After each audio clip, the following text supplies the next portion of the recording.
We'll start recording. So a few things to cover today. Today's main topics are regarding sort of your ideal week routine and accountability. So coming into like week 6 of Eliminate, you should now start be realizing sort of how things work well for you, what works, what doesn't, how good you are at tracking calories. And the thing with when you come into these sort of weeks, it almost becomes second nature with planning ahead of food. You know what food you like, and then this is the sort of difference where some people really push on and make progress, and some people start falling off. And it's almost because like the tracking food things, it almost becomes too easy that you're like, right, I'm gonna stop tracking that, or I'll just input it later. And that's when people don't realize that's where the mistakes are being made. And this is where like your accountability comes in. And like,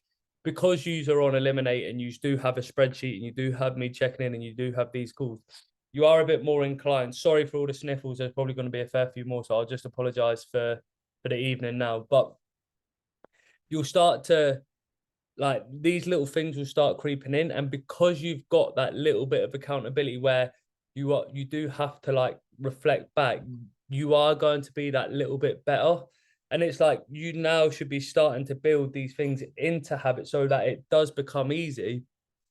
But don't let easy be the reason it drops off. It's like, you want to be able to do it as second nature, and then be like, right, I'm going to continue to do it because that's where I'm seeing the reward. I see that me sticking to these numbers and me putting it in, I can see my progress, and I know these numbers work. And it's like, Eliminate is a little bit different because it is designed to constantly be a moving step forward for sort of like numbers on the scales and food dropping, hence why foods dropped this week and steps moved up. There was always something extra each week, either steps increased or food dropped, but you can only do that for a sustained period of time. And then when Eliminate's over and you sort of reverse yourself back out, it's how do I keep this structure and this accountability to keep me going forward? And we know, like I've said, and I promote Eliminate in this way, that it is a kickstart.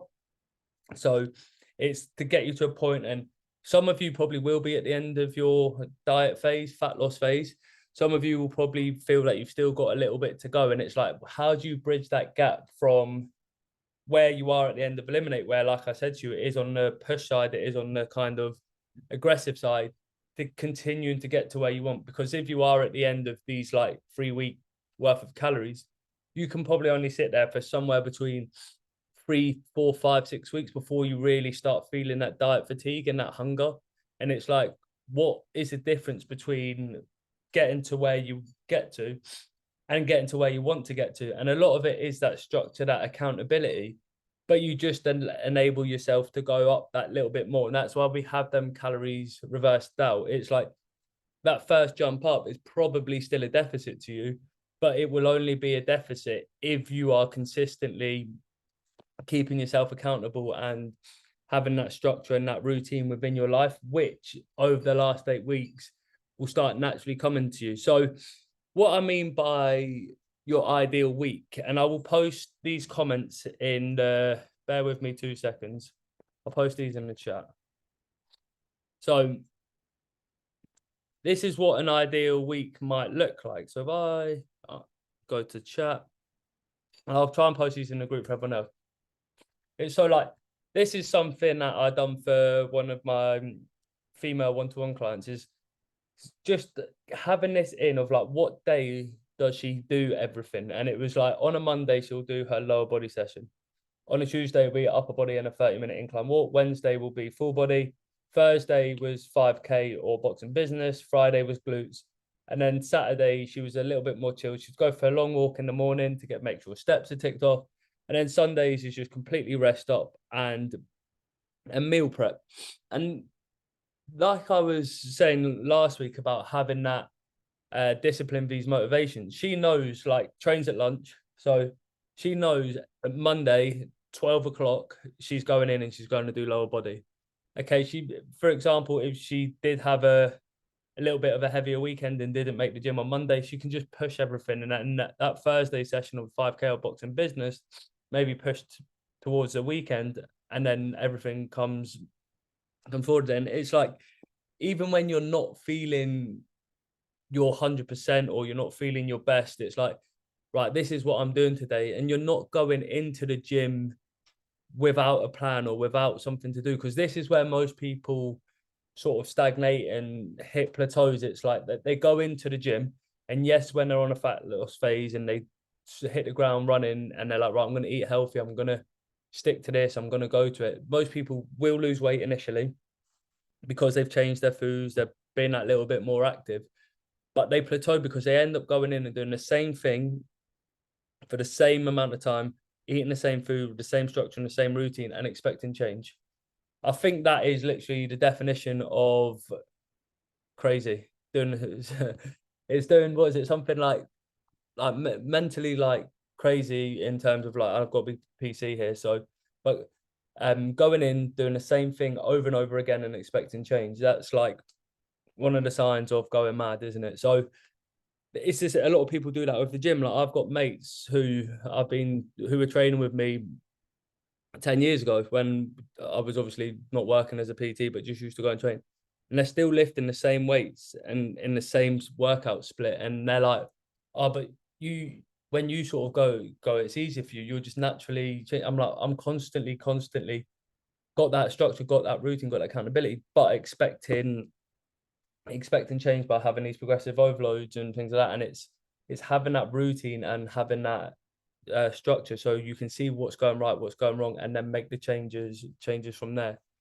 That was quite a long introduction.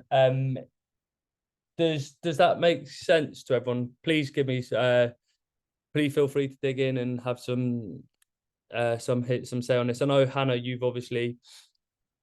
work as a nurse, and you find sometimes that your structure and your routine can't be as straightforward as someone obviously who works a 9 to 5. But is everyone happy with that? Okay with that? Logan, I have a question. Yes. Does it matter in what order we do the workouts in? So, for example, this week I'm leaving my lower body till the end of the week to give my toe time to, feel it like less sore. Does it matter what order we do them in generically? Like, just No.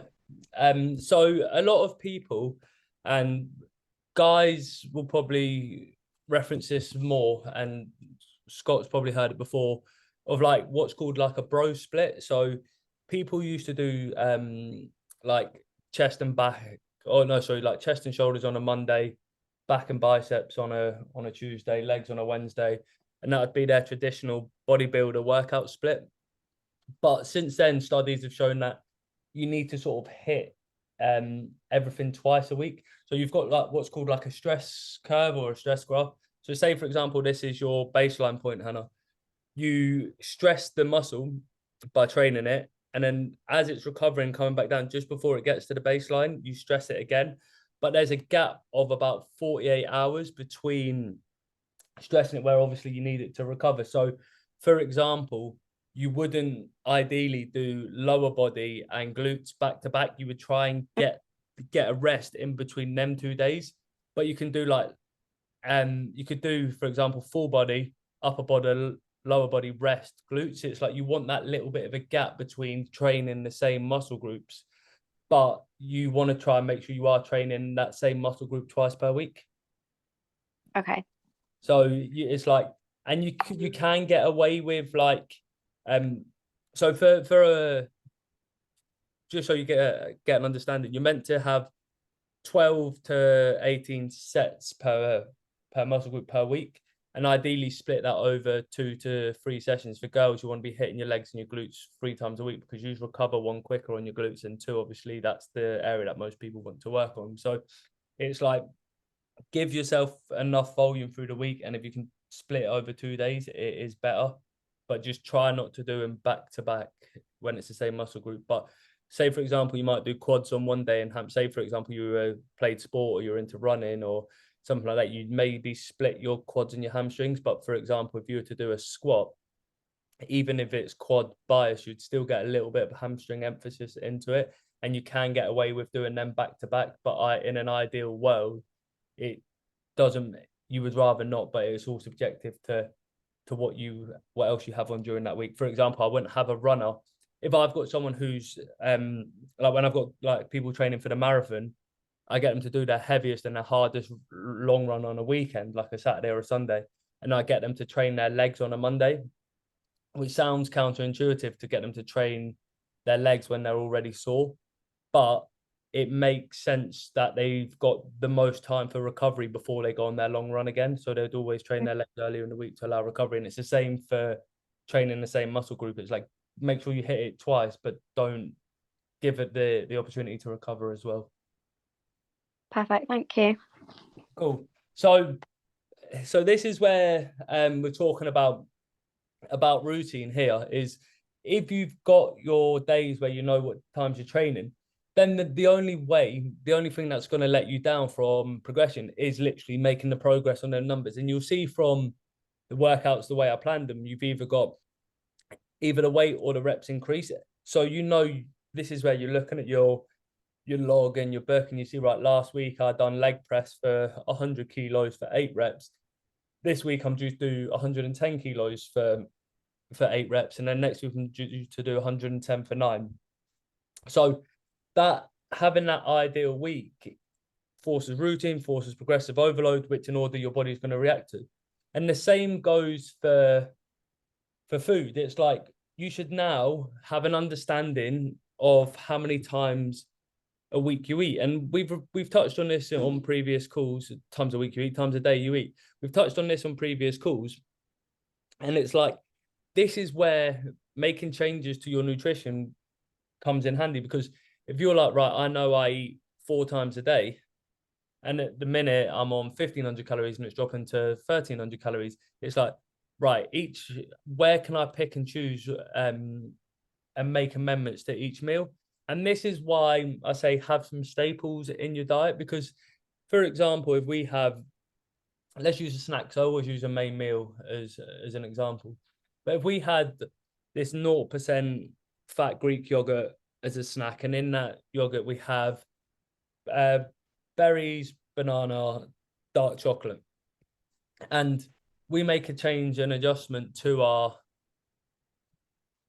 calories, it's like, right, let's just remove the banana, then the carbs come down, or we need to drop the fats, we remove the dark chocolate. And it's like, you're not going to feel the hit on a diet as much. You're not going to feel like you've completely wiped out a meal if you make adjustments to the meals you've already got. Or, for example, if your carbs dropped and you swapped porridge to an omelette, it's like, well, you're still having your breakfast, your lunch, and your dinner and snacks. It's just, you're just making an adjustment to that sitting. And it's like, if you've got some structure and some routine to what you normally do, it makes more sense, and you're not going to be stressed every time like there's a change, or anytime you need to make adjustments, because it's like, well, it's only that one thing I need to change, and that's easily adjustable to make it fit as within the rest of my day and the rest of my life. But if you constantly changed everything up every single day, when there's a change, it's like, right, I need to now think of a new breakfast, a new lunch, a new dinner, a new snack. And the thing is, the longer you do this, the easier it becomes. And like, the more you'll have set meals that you sort of like, you'll build like sort of a library of like 300 calorie breakfast, 400 calorie breakfast, 500 calorie breakfast, and you do the same for lunch, dinner, and snacks. And like, I spoke to some of the girls that play netball, they don't really have, like, for example, if we're using the yogurt example again, it's like, in an ideal world they'll have that yogurt, but they know on their netball day that they don't carry a fridge to netball, unfortunately, so they don't have an opportunity to keep their yogurt cold. So that's the day they would go for the convenience food and go for something like a grenade bar. So that covers sort of the routine and what routine does and what it comes with it through having these little things in place and just doing that mundane sort of, this is what I do, I'm going to do it over and over again, this is what's planned for my week. Therefore, it's so easy for me to make progress from this point, because it becomes second nature. And like I said in previous calls, it is a lot harder to slip up on a lifestyle than it is a phase. So once it becomes nature for you to go to the gym 3-4 times a week on Monday, Tuesday, Thursday, and Friday, you're going to stick to that. And the only thing that's ever going to stop you from going to the gym on them days is if something comes up, you have a work meeting or you have a social event that stops it. And even when you're feeling like this little bit less motivated, you're less likely to feel demotivated because it's part of your lifestyle routine. And it's like, well, I'm due to go, so I'm going to go anyway. So any comments or questions on that or anything else in particular before I move on to some of the questions I got asked to cover?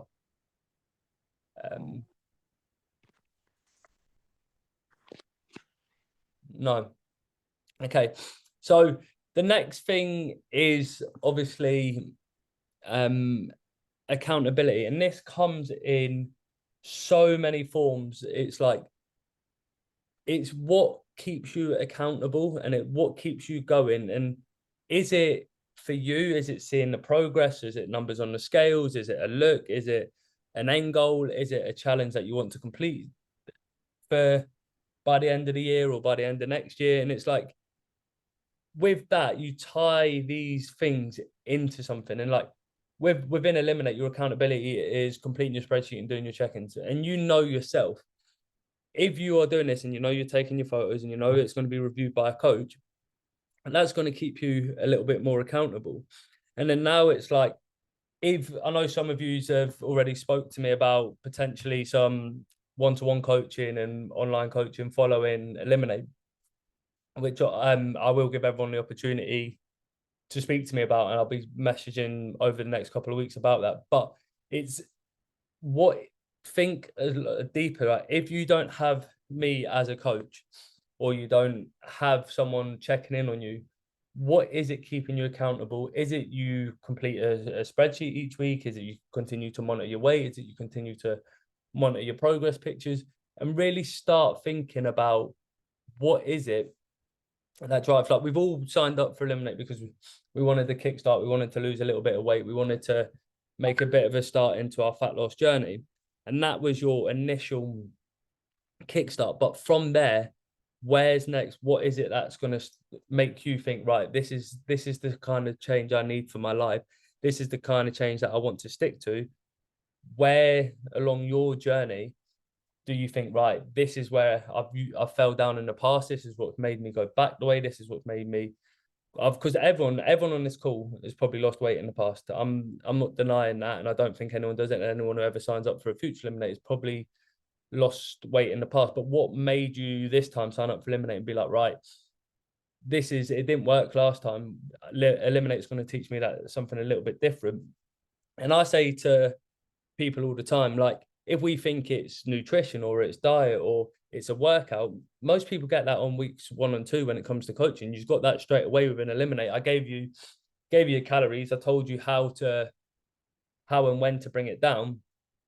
And I told you sort of what days you want to work out. You had that information weeks 1 and 2, yet you're still sitting here week 6, turning up and still making progress and still asking questions. So think about what it is. And then obviously, if you need to ask me about questions or anything like that, post them in the group, or we'll have a chat when I start putting out the calls to have like one-to-one personal chats. But it's like dig deep into that accountability and think, right, this time's different. This time I'm not going to bounce back.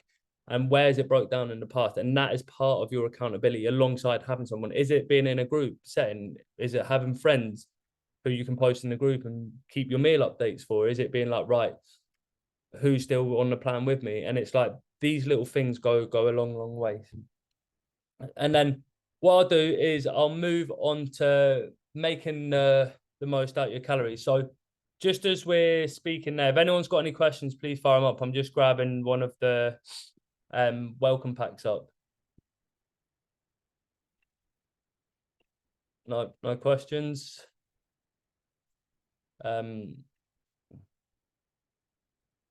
So it's about making the most out of your calories.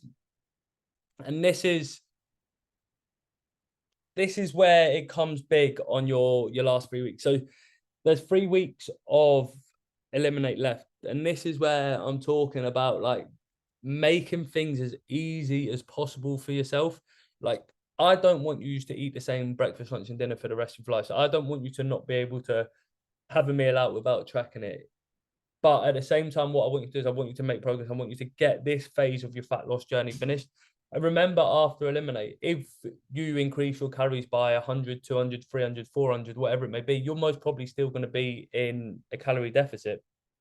But if you can get these last 3 weeks nailed, and you can make yourself not feel tired, make yourself not feel hungry, make sure you are able to complete these 3 weeks by hitting targets, you have probably done what will be the hardest part of any diet, in terms of like, you will probably never have to make adjustments this tight within your fat loss phases again.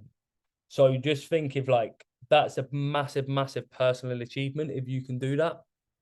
And the things that like go a long way here are making the most out of it. So I'm going to start with the obvious, and something that you should have been doing over the last 5 weeks is keep that protein high.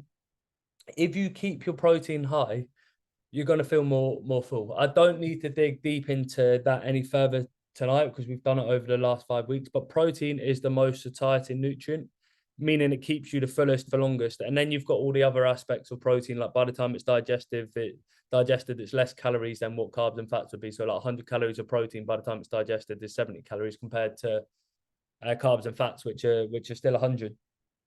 Then you're looking at your nutrient dense, low calorie foods. This is your berries, your salads, your greens, your leafy vegetables. I know you've probably heard it a million times, but there's a reason you've heard it a million times, is like, they work. It is what keeps you full. I say to everyone, you should, like, if you're feeling hungry, you should have a big fat salad every single day. Smash out all your vegetables in it. That is going to keep you full. All the things that are full in fiber. And this is why, like, people who say like oats carbs are bad, but if you have a bowl of oats, how much does a bowl of porridge fill you up? It's these things that are high in fiber that are going to keep you full. And this is where, like, fat loss is quite simple. Everyone knows what to do. Everyone knows that you either need to eat a little bit less or move a little bit more. That's the simple part of fat loss. And I always say fat loss is simple, but it's not easy. And the reason it's not easy is because of targets and having to be tight and just doing what you need to do. Like, going through, it's easy enough to say, go and get your 12,000 steps in or 10,000 steps. But when the weather's terrible outside, it's stormy, it's pissing down the rain, that's not easy. It's simple to go for and get 10,000 steps in, but it's not easy. And it's just the same thing comes with your food. It's like, do the things that are so straightforward that you almost feel that, like, what am I doing this? What is this? What is the reason for this? Like, and I say to people, like, if you've got me as a coach and you're paying me just to do them things that you're doing, but that you know how to do so simply, that is what you're paying for. This is what you're paying for, that accountability, that purpose to keep doing the things that you should be doing anyway, but you wouldn't be doing by yourself. And that's what you should be doing over these next 3 weeks with your food choices, is start being really smart and start thinking about, right, water, salads, bulking out my food with nutrient dense foods. And something else that we'll talk about is like the kind of swaps you can make. So it's like leaner cuts of protein. So if you've been having sort of like steaks, maybe pick something like a little bit leaner, like chicken. If you've been having 10% beef, pick 5% beef. If you're having salmon, can you have prawns? If you're having these like Arla protein yogurts, or all of these sort of ready-made protein tasty sort of yogurts, can you swap that to the 0% fat Greek yogurt and put like your whey protein in it? If you're having a grenade bar, can you swap that to shaken fruit? It's them changes which you think, oh, so I'm only swapping a grenade bar for a shaken fruit. But not only does that give you less calories, it's also going to keep you fuller, and it's less processed protein compared to, so the way it's distributed to the body is going to keep you fuller, keep you more energized, and in turn make your diet a lot easier. Because like I said, dieting is simple. It's how can we make this diet as easy as possible. Most people crash on a diet because they either, one, get fed up, or two, get too hungry. So our job is to make sure, one, we're picking the foods we enjoy, so the nutrient dense foods we enjoy. If you don't like Greek yogurt, don't put Greek yogurt in there. If you don't like fish, don't have fish. It's like you're picking them foods you enjoy. And then the next thing is making sure you're not leaving yourself too hungry. And that is, again, picking them nutrient-dense foods you enjoy. We all know, like, we all like a pizza and a pasta, but is it best to be having 1,500 calories of pizza every day than 1,500 calories of whole nutrient-dense foods? So it's use the guidance in the welcome pack. There's like, I'll just read some of them out. Swap, if you're cooking in oil still, change it to light calorie sprays. Liquid calories. So for example, if you're having a full fat latte, can you change it to skinny milk? Things like orange juice, can you use a squash, which is lower in calories. Take yolks out your eggs, make sure you're eating your vegetables. Swap anything like potatoes, rice to like squash and root veg. Even though potatoes are one of the best things you can actually have on a diet because they're quite low calorie and high satiety. I think potatoes potentially the number one thing that keeps you full for the amount of calories you get. Courgette instead of noodles. You've got low dough to use as like pizza bases or wraps. Again, I'm not personally a fan of low dough, even though the calories are brilliant. I wouldn't put them in a diet because I don't like them. You've got eat lean cheese over full fat cheese. You've got cauli or broccoli rice instead of normal rice. And then again, using your 0% Greek yogurt and whey protein. And then you've got things like smoothie bowls, low-cal jellies, etc., etc. The